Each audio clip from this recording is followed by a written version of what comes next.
Sigh of Impermanence, written by Sisin. Sisin left the following letter to urge the faithful to stay true to the teachings, as to ascend to heaven, be liberated, and achieve enlightenment. I tell you, all wise men and women, to listen to the true words of life. The wise king of the Dharma, the busy Buddha, has appeared to us all as we are now, since we are enlightened by the great sage. We must renounce all lust and obsession, decide on the right path to peace of mind, and seek nirvana beyond the sea. I also tell those who are blessed with the blessed nature to seek liberation diligently, and to those who seek liberation with great diligence, do not spare any time to be free from all fears of birth and death. All worlds are not dwelling, and all trusts are not real, like a castle in the hills, where fools run and loose their bodies. The world's glory and honour, the one who is at ease with little fortune, like clouds rising from the four hills, gathered and blown away by the wind. The stinking flesh does not live forever, but will be destroyed when the time comes. Like flowers and leaves in spring, they are temporary, but they can't be kept alive. When the flesh is made by a skilful craftsman, it is a false and evil king. When such a cave has been made, the net catches the brightness and hides itself. The fires of unmerciful hunger are locked up, killing all beings without stopping. All the bodies are eaten and destroyed all day long, but still are not free from the suffering of life and death. All the depths are accumulated by bad karma and false words. The day of impermanence remains with the brightness of life. First we break the desire of ignorance and lust, which is a sea of all worries. If not, in the future they will suffer. All beings in this world are suffering, unable to find the right path with honesty and faith. Seeking money day and night without pause, they are all the masters of the devil's greed in the flesh. The devil comes out when the flesh is destroyed, and sins are committed against the pure nature. Everywhere they are born, they suffer because of the wrong karma of their predecessors. The body must be abandoned, but all those who are born will be destroyed. All wealth and possessions, and all land and property, will be parted from each other. Even if one is honoured in the world, one must hate the suffering of life and death. To give up arrogance and wrongdoing, to devote oneself to the path of nirvana, to be born naked and to die, to be able to accumulate much and live well, to leave behind a man, a woman, a concubine, a body of dignity, and to leave them behind after death for other masters. I'll be ashamed of myself and my bad karma, and I will bear the burden of my impermanence.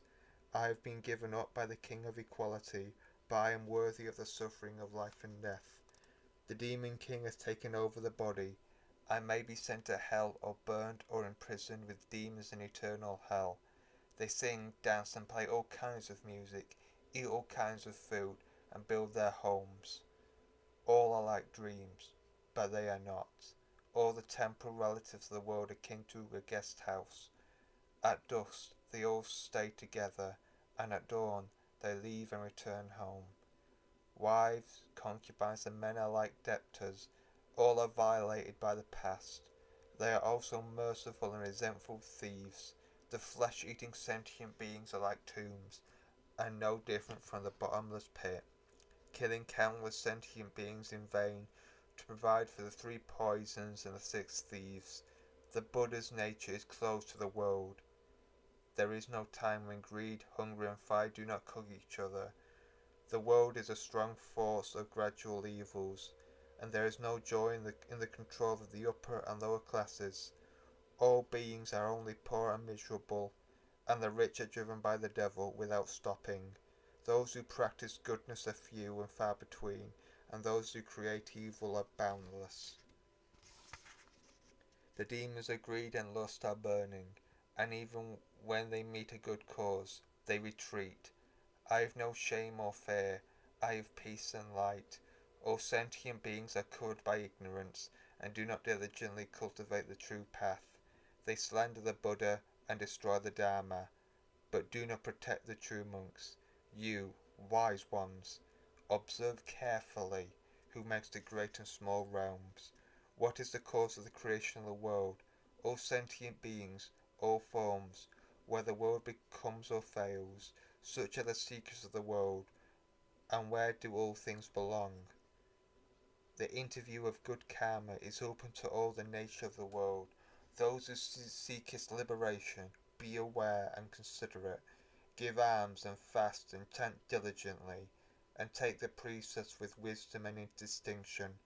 By this power thou shalt be free from misfortune, to live in the truth with vigour and devotion, to dwell with wisdom and grace, forsaking all evil ways together determining the place of peace and liberation. I would rather be free as a nature and forsake all lust and desire.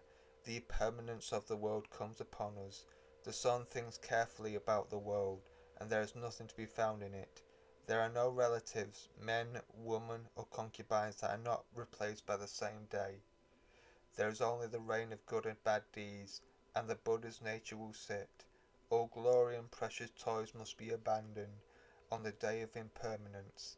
The wise man who is aware of the previous practice will not be invaded by the demons of life and death.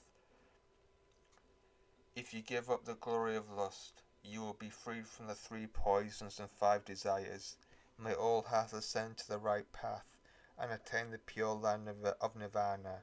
The 7 evils and 4 sufferings are not there. They are simply called everlasting happiness. Amen.